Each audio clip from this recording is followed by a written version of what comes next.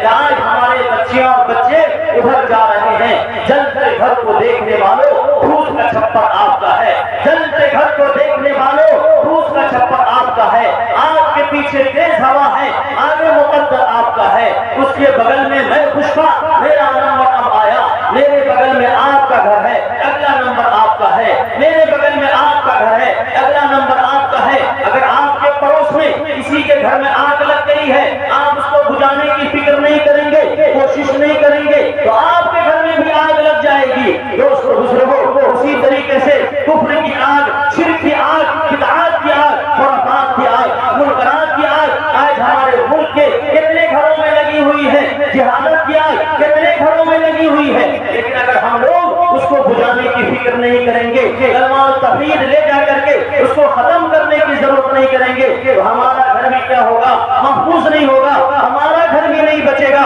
ہمارا گھر بھی تباہ و برباد ہو جائے گا۔ اس لیے آج کے اس اجلاس سے یہ پیغام لے کر کے جائیں انشاءاللہ کہ ہر کچے پکے گھر میں اللہ کا پیغام پہنچائیں گے، ایمان کی دولت پہنچائیں گے، ایمان کی روشنی پہنچائیں گے، قرآن کی روشنی پہنچائیں گے، تو ہمارا گھر بھی بچے گا، ہمارے پڑوسی کا گھر بھی بچے گا۔ بخاری شریف کے اندر اللہ کے رسول صلی اللہ علیہ وسلم نے ایک مثال بیان فرمائی، مثال سے چونکہ بات اچھی طریقے سے سمجھ میں آ جاتی ہے، اس لیے اللہ کے رسول صلی اللہ علیہ وسلم نے ادھارن پیش کیا، مثال دی اور کا ایگزامپل پیش کیا، اور کہا سنو، مثل القائم فی حدود اللہ والواقع فیہا کمثل قوم استہموا علی سفینۃ فسار بعضهم اعلاها وبعضهم اسفلها، کہ سنو اللہ تبارک و تعالیٰ تمہارے لیے ایک مثال پیش کرتا ہے، وہ مثال کیسی ہے، وہ مثال ایسی ہے کہ دو منزلہ کشتی ہو، شپ پانی کا جہاز آپ نے دیکھا ہوگا، تو دو منزلہ کشتی ہو،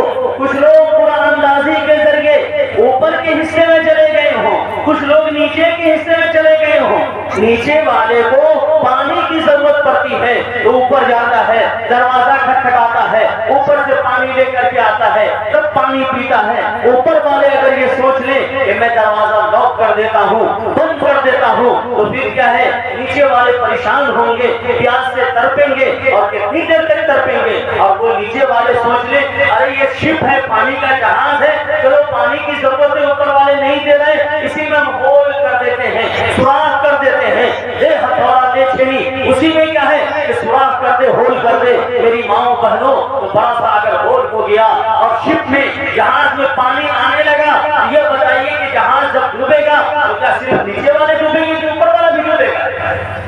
نیچے والے بھی ڈوبیں گے اور اوپر والے بھی ڈوبیں گے۔ ہلکوا جميعا، اور اوپر والوں نے ہاتھ پکڑ لیا، ان کے لیے پانی کا انتظام کر دیا، تو پھر نیچے والے بھی بچ جائیں گے، اوپر والے بھی بچ جائیں گے۔ وَنَجَوْا جَمِيعًا، سب لوگ بچ جائیں گے۔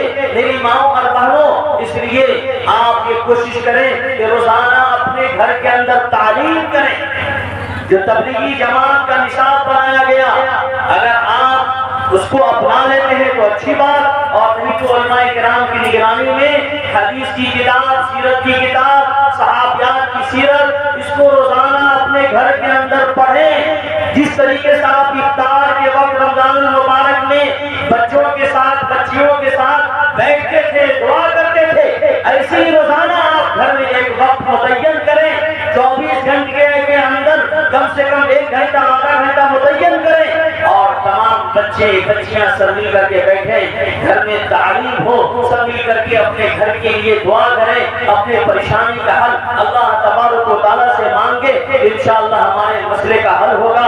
اور کیا ہے کہ بچہ ادھر موبائل دیکھ رہا ہے، بچی ادھر موبائل دیکھ رہی ہے، ماں ادھر موبائل دیکھ رہی ہے، باپ ادھر دیکھ رہا ہے، گھر میں نہیں ہے سبزی، بیٹا بیٹی کھیل رہا ہے پبجی، تو کیسے ہوگا؟ اور ادھر چار عورت کے ساتھ ماں بہنیں لیڈیز لوگ چیک چیک کر رہی ہے، اور ادھر بیٹھ کر کے بیٹا بیٹی لیپ ٹاپ پر کلک کلک کر رہا ہے، تو کیسے کام ہوگا؟ آپ جب تک دل کو ملائیں گے نہیں، گھر میں پیار اور محبت کا ماحول نہیں بنائیں گے، گھر کے مسئلے کو تمام لوگ مل کر کے حل نہیں کریں گے، تعلیم اور ترقی کے لیے، گھر کی تربیت کے لیے لاہیہ عمل نہیں بنائیں گے، تو کیسے کام چلے گا؟ تو آج کے اس اجلاس سے میری ماؤں بہنوں، آپ یہ پیغام لے کر کے جائیں کہ روزانہ گھر میں تعلیم کریں۔ پہلے تعلیم سے موڑ دیے جاؤ گے، پھر کسی جرم سے جوڑ دیے جاؤ گے، پہلے تعلیم سے موڑ دیے جاؤ گے، پھر کسی جرم سے جوڑ دیے جاؤ گے، ہاتھ سے ہاتھ کی زنجیر بنا کر نکلو، ورنہ دھاگے کی طرح توڑ دیے جاؤ گے۔ لہذا وقت کا تقاضا ہے کہ بات کو ختم کیا ہے، وقت بہت کم ہے، اسی کا ہم کو غم ہے، اور فہرست بڑی طویل ہے، وقت بہت قلیل ہے، تو مختصر سے وقت میں مختصر سی بات شاید کہ اتر جائے آپ کے دل میں میری بات، بس ایک شعر پہ میں اپنی بات ختم کرتا ہوں۔ حاجی کالونی نیا محلہ ماشاءاللہ بسا ہے، یہاں کی مٹی کو طیبہ کی دھول کر دے میرے مولا، کہیں آمین۔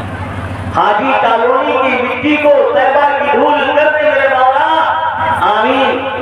یہاں کے افراد کو اشخاص کو پابند رسول کر دے میرے مولا، مہک جائے دمک جائے، جہاں سے حاجی کالونی والے گزرے ہر ایک کو ایسا مدنی پھول کر دے میرے مولا، آمین یا رب العالمین۔